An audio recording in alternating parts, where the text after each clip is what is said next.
everyone and welcome back to another video. I've noticed that there are a few new people that have subscribed to my channel, so I just wanted to say hello. And I've also been meaning to do a Q&A on Instagram for a while, but I just felt like YouTube was a better place to do it because I feel like I can talk more freely and not be worried about my Instagram stories being like 50 clips long.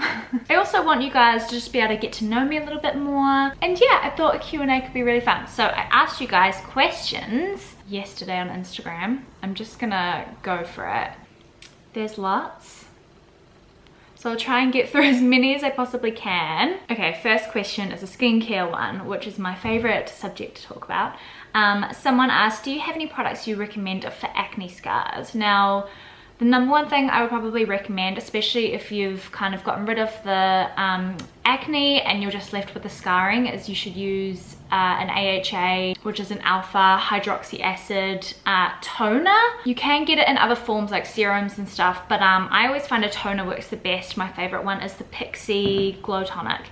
It's a glycolic acid toner. It's an acid exfoliator, so I know the word acid sounds scary if you haven't used acids before, but I promise you they are amazing. And I used to have acne all over my cheeks and I started using the Pixi Glow Tonic like 2.5 years ago, and I still use it every single evening in my routine now. And then I do like one big exfoliation once a week. That's probably the one product I would recommend. I think it's about $50 and you can get it from some Life pharmacies in New Zealand. Otherwise you can get it on the Sephora New Zealand website. If you've got sensitive skin, then I recommend using the lactic acid, which is the more gentle AHA acid, which is basically probably more appropriate for super sensitive skin, but it does the same thing basically. And then I would recommend the Ren Ready Steady Glow lactic acid toner. Can't remember the exact name of the product, but that's also a really good one. Do you flat or just live with your boyfriend? Love your gram. Oh, that's such a nice thing to say, thank you. So I do live with my boyfriend, but we live with my parents because we were saving to go traveling. Then we went traveling for 4 months last year, and now we're saving for a house. So we basically flat with my parents. My parents are amazing. They are like my two best friends. I love them. We love living with them, and obviously it saves us a lot of money and it's a lot more realistic to be able to save for a house here in Auckland where the house prices are insane. So yeah, we're gonna be living with my parents for a little while, just until we have enough money to buy a house. Oh, that tastes amazing. This is my homegrown basil, which I am so proud of. I literally grew it from a little seedling, and then these lemons are from Liam's grandparents' house off the tree. So I'm feeling very, very organic right now. What made you start blogging and how'd you get where you are now? Okay, this is kind of a long answer. Halfway through my university degree, because I always did really creative subjects at school, so I did and then I studied marketing, PR and event management at uni. It was pretty academic. I really missed being creative, so I basically just started my blog as a creative fun outlet. I also went through a breakup. My skin turned to crap because of the stress of the breakup, and I started reading so many blogs about beauty. I started reading a lot of blogs and watching YouTube videos about skincare, and I learned so much. That's basically where my interest in skincare came from. And yeah, I kind of just kept the blog and like content creating for Instagram all the way through uni until I got to the end of my degree. So at the end of the 3 years, it all kind of happened at once. It was crazy. I won a blogging award at the Miss FQ Influencer Awards. I signed on with my talent agency and had started to get quite a lot of brand partnerships, so I could I realized I could move from uni straight into full-time blogging, which was really exciting. That was about 2.5 years ago now. Building up a blog and a platform on social media takes such a long time, but that was basically my journey. I just kept doing it for fun, and I think that's how you can get to a point where you can turn something into a career, because you genuinely love it and it's not for the wrong reasons. Croatia recommendations, oh my goodness. Okay, so Dubrovnik is really out of the way when you're visiting Croatia. You have to catch like a 4-hour ferry from Split, or you kind of need to fly in, but it's amazing. I would say Dubrovnik is better than Split. If you are in Split though, I recommend hiring a car and driving out to Croatia, I think that's how you pronounce it, National Park. It's so beautiful. We saw a snake though, so I wasn't really sure about that. But if you don't think about the snakes, swimming in the waterhole is lovely. Favorite clothing brands? I love Marl. I think Marl is probably my favorite New Zealand clothing brand. I love Ruby. I've loved Ruby for a very long time. I would say I've been shopping at Ruby for like half a decade. And then working with them for the last couple of years, which has been amazing. In terms of more like premium, a shop at the mall, I would say Country Road, Seed Heritage. I've shopped at Country Road for years and I've worked with both of the brands, but I genuinely love them and buy things with my own money. I love an Australian brand called Faithful. They do really amazing swimwear. I also love Mateau, which also is an Australian brand that does epic swimwear, but they also do really beautiful high-end clothing as well. I love Subi for jeans. I just got a Kindle and I want to talk about your top books of all time, especially if they aren't popular. Oh my goodness. Okay, I need to get my Goodreads account up. To be honest, a lot of the books that I've enjoyed this year have been quite popular ones. I would say my favorite books are Where the Crawdads Sing by Delia Owens. That is incredible, but it's like super popular right now, but it's one of those ones where the hype is real. It's definitely a beautiful book. Same thing with An American Marriage, same thing with The Tattooist of Auschwitz. I loved Daisy Jones and the Six, but I didn't enjoy The Seven Husbands of Evelyn Hugo so much, which is also by the same author. Little Fires Everywhere. Maybe one that's not so popular is a book called We Were the Lucky Ones. I feel like when everyone thinks of World War II novels, they just automatically think of The Tattooist of Auschwitz.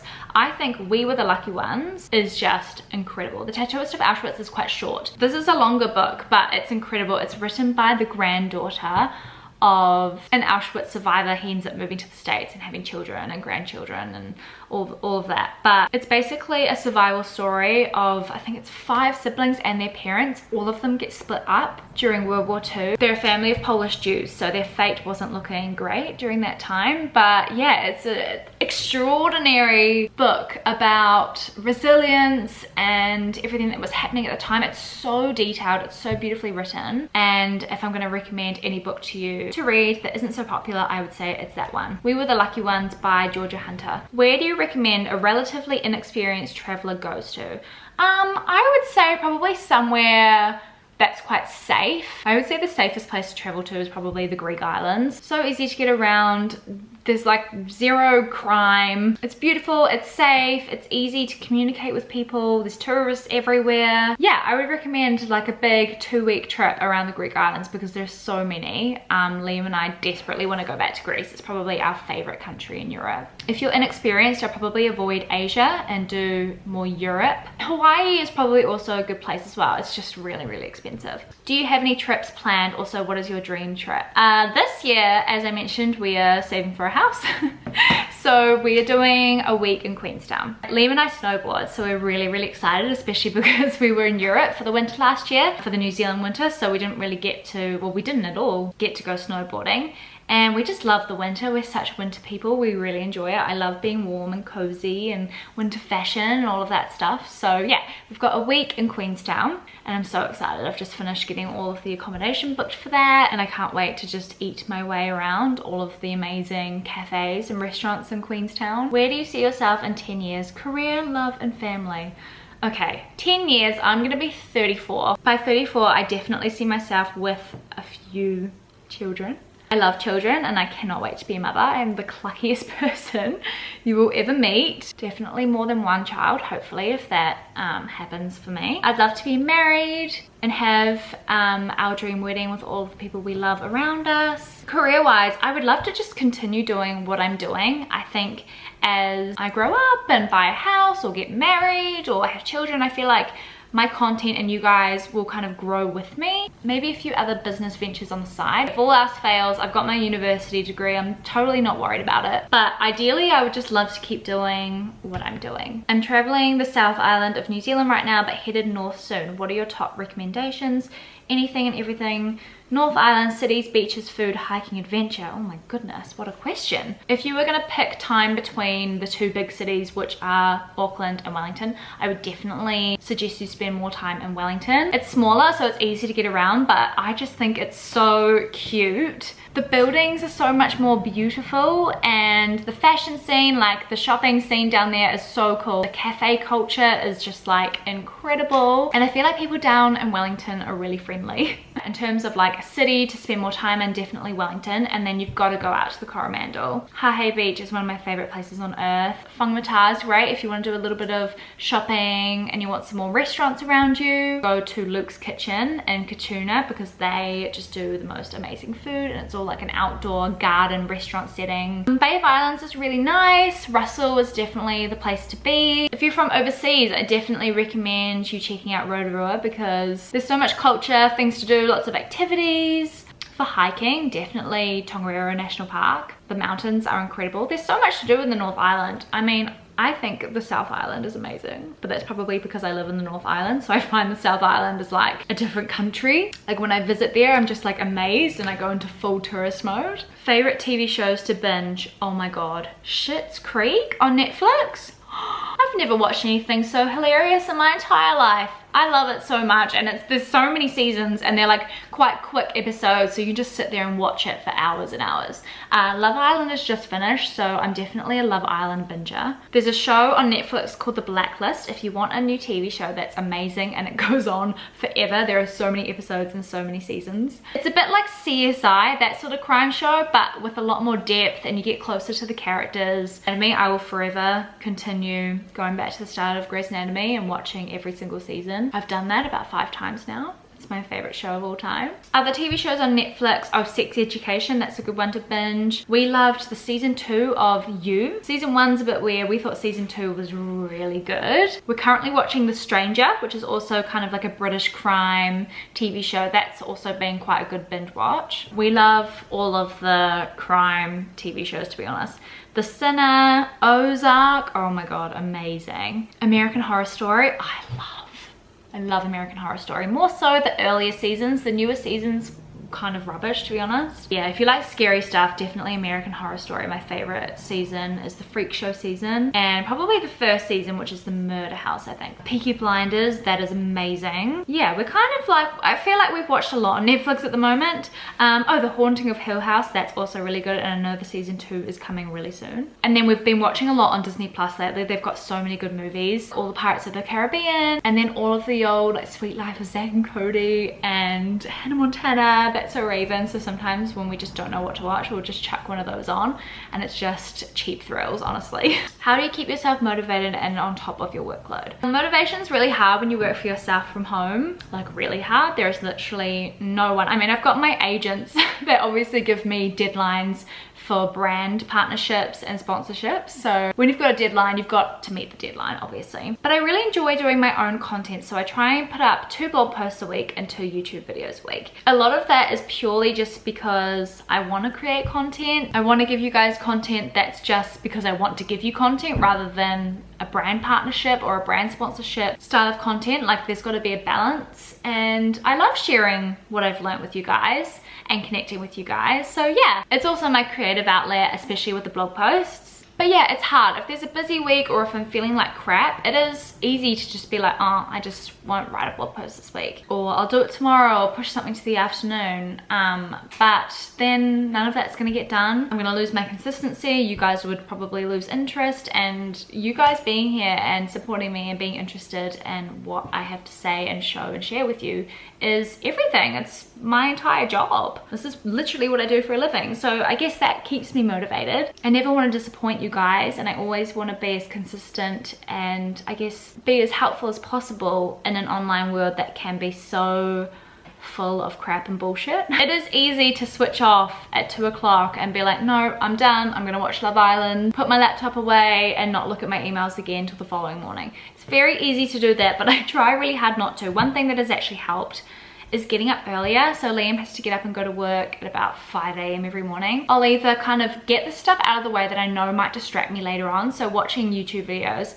from YouTubers from the UK or wherever overseas that have uploaded overnight, I'll get them out of the way in the morning so that I don't want to watch them later on when I should be working. Same thing with like a new episode of Love Island or whatever. I'll watch it like 5 AM with a coffee because I don't want to have to be distracted by them later on. So that also helps my productivity, to just minimizing things that might distract me later on. Tips on budgeting and saving money for uni students. Check your bank account every single day. That is probably my biggest piece of advice. Then you're never overspending, and you're always aware of what's in your bank account, what you can and what you can't afford. And it's just a good way to make sure you're living within your means. Another tip is when you get paid, divide your paycheck up into different bank accounts. One with savings that you can't touch, another, I don't know, with savings with something that you might be wanting to buy, so something you're saving up for. Then your generic everyday kind of like food, gas, that sort of stuff bank account. Spread your cash across different bank accounts so that you can't touch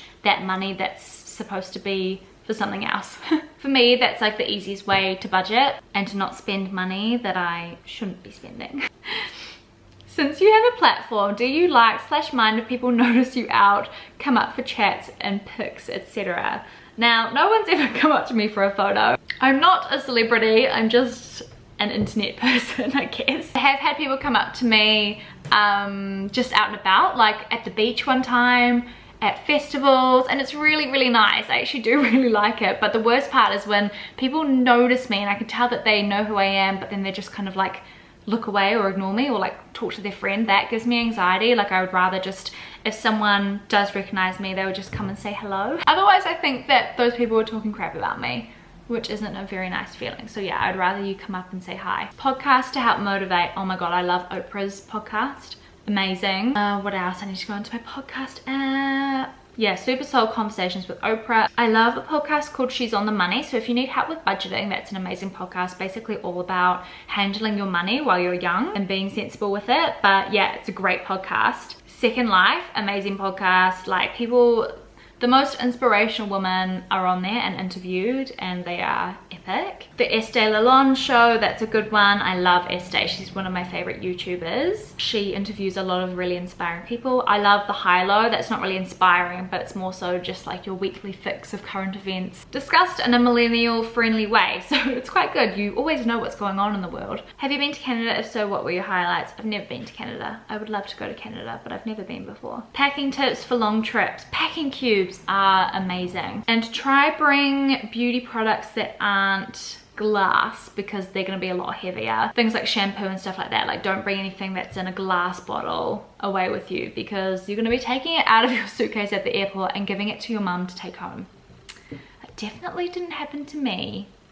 Recommendations for London, places to stay and visit, best length of time of stay for your first time. My uncle lives in London, so I've always had family to stay with every time I go there. But I recommend staying probably near Oxford Street, so you're right in the hustle and bustle. If you want to stay somewhere a little bit more posh, you could stay in Notting Hill or in Chelsea. But if you're young and you're new to London, I definitely think somewhere around Marylebone, Oxford Street, Soho, anywhere in that really central area is going to be good if you've never been to London. And I recommend you probably need maybe 4 or 5 days. It's so hard to start YouTube and blogging in New Zealand. What are your tips?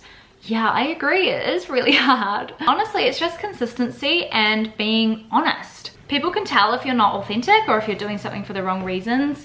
But if you love blogging and if you've got something to share, and if you love photography and you really want to get into it, I would just say consistency on all platforms of social media, because it kind of proves to people that you're worth following because they can rely on you to create content that they're interested in. Yeah, we live in the smallest blogging / YouTube community here in New Zealand. It's tiny. And it's hard to grow a following on social media. You've just got to be really patient. Just patience, being genuine, consistency, I would say, are the 3 things you really need to think about. How to plan outfits that are versatile. All your outfits looked amazing on your travels. Oh, thank you. I would say just a lot of neutral tones. So a lot of white, black, browns, and then you can mix and match everything quite a lot. But I totally get what you mean. I really struggled with having the same suitcase full of clothes for 4 months straight. It wasn't easy. I think I only bought like one thing as well while we were away because we really focused on spending our money on the travel, like no shopping at all. But yeah, a good solid range of basic neutral colored pieces. Dresses you can wear both on a night out with heels, or that you can also wear during the day. That would also be my other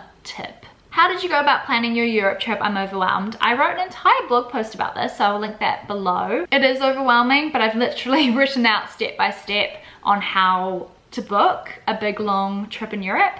So I will link that below for you. Favorite skincare products, oh my gosh, I don't even know off the top of my head. Definitely Estee Lauder Advanced Night Repair. Best hyaluronic acid serum on the market by far. I love the Bobbi Brown oil cleanser, that is amazing. What else? The Pixi Glow Tonic toner, which I mentioned before, which really helps to get rid of like acne scarring and any congestion. It will just get rid of all of your dead skin cells that have kind of built up and causing you problems. So that's really good to use every night. I haven't talked about this product much because it's so expensive and skincare really shouldn't cost this much, and I'm not telling everyone that they should go and spend this amount of money on skincare, not at all. I was gifted the La Mer, the moisturizing soft cream, and it is probably one of the most amazing moisturizers I have ever used in my life. However, if you did want to try something from La Mer, Mecca actually, they stock La Mer and they stock a whole bunch of other really luxury products. I'm pretty sure you can do Afterpay now. So yeah, that's really good if you did want to buy a really expensive product. You can pop it on Afterpay, but they also do, you can get a sample for any product from Mecca.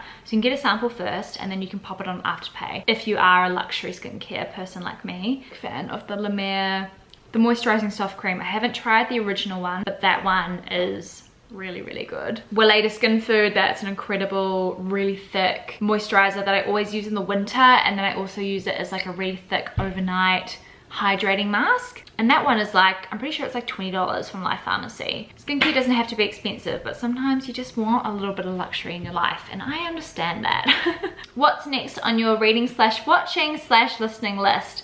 Loving all of your recommendations. Oh, thank you, that's so nice.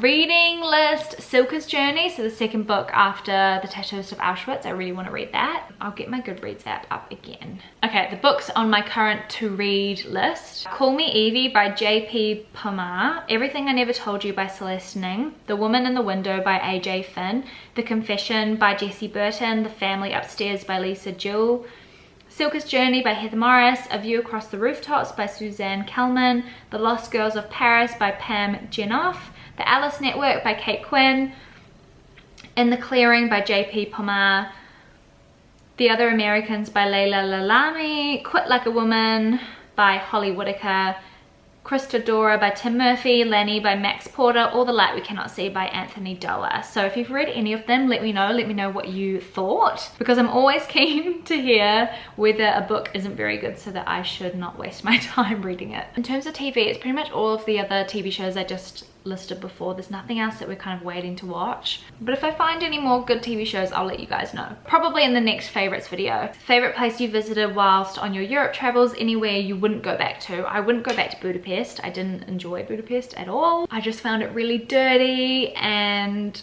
the people were just so unfriendly, and I understand there's a big historical reason for that. I get that completely, but just in terms of all the other places in Europe, like I found if you compared Budapest and Paris, people in Paris are insanely friendly compared to people in Budapest. So yeah, if you've been to Paris, you will put that into perspective. Favorite places in Europe, definitely the Greek islands. I loved Portugal. Portugal was amazing. The Cinque Terre coast in Italy is, oh my god, incredible. So authentic, so beautiful, amazing food, amazing beaches, amazing scenery. I loved Krakow in Poland because I'm a history nerd. So that pretty much answers your question. Prague is my other favorite city. I love all the Gothic architecture. It's also really cheap. So is Krakow in Poland. Venice is probably my other favorite place. It just sparked a lot of creativity for me because it's so colorful. It's just quite expensive, but I definitely think it's worth visiting, especially because it's probably gonna end up being underwater. Best travel gadgets, hacks, and books for sure. Also update on how you are doing. Oh, that's from Allie. I talk to Allie all the time. I'm doing really well at the moment, actually. I'm feeling really happy and grateful for my job and my friends and my boyfriend and my parents. We've had so many great adventures over the summer, and I'm really looking forward to autumn and winter. And yeah, I'm happy being home. I think we really got the travel bug out of our system last year, which was good. But yeah, I'm feeling really content. Best travel gadget, definitely my Kindle, I would say, because you obviously don't need to carry around a million books. What color corrector do you suggest for under eyes and concealer that doesn't crease? I don't really use a color corrector. I just use like a brightening concealer. My favorite is definitely the YSL Touche Eclat. Do you find that you're productive at home, or do you like to switch up the workspaces? I'm definitely the most productive at home for sure. I've actually never worked anywhere but home. Like I've never gone to a cafe to to get any work done. We don't really have that many nice cafes out where I live in Auckland, out east. I watched your Bali vlogs and I'm going this week. Favorite places to go in Bali? Definitely Canggu and Uluwatu. They are the two most amazing places to go in Bali. I haven't been in a while now, so I feel like my recommendations would be quite outdated, but we loved the Lawn and Canggu, La Brisa. Those are really two amazing beach clubs. Oh, and Ulu Cliff House in Uluwatu is insane. Such incredible food and so nice to hang out there for like the whole day and the afternoon because they've got a pool. What are your top 10 pantry, fridge and food essentials? Oh my gosh. Bananas, Nespresso pods, nectarines, berries, avocados, corn chips. If you live in New Zealand, those Tegel packs of chicken. It's kind of like roast shredded chicken, but it just comes in the packet and it lasts like the whole week, and I just chuck that in some salad, which is quite handy. Tell me all I need to know for Coachella, less than 50 days to go. Oh my gosh, how fun that you're going to Coachella. I went to Coachella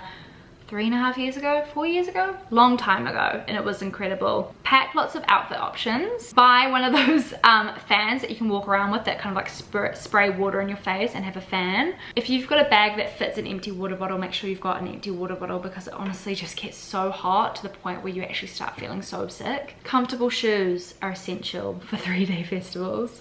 Oh, and also if you can stuff like a really thin little cardigan or something into your bag, because it's the desert, so it's so hot in the day and then so cold in the evenings, and when you're walking back to wherever you're going at the end of the night, you're gonna want a little bit of a cardigan situation going on, trust me, because it gets really chilly. That was the last question because I feel like it's been a lot, but thank you guys so much for watching. If you've got any other questions, you could always just comment down below and I can answer them for you. Thanks for being here. If you haven't already, please subscribe to my channel. If you liked the video, you could give the video a little thumbs up, and I'll see you guys later on in the week. Bye guys.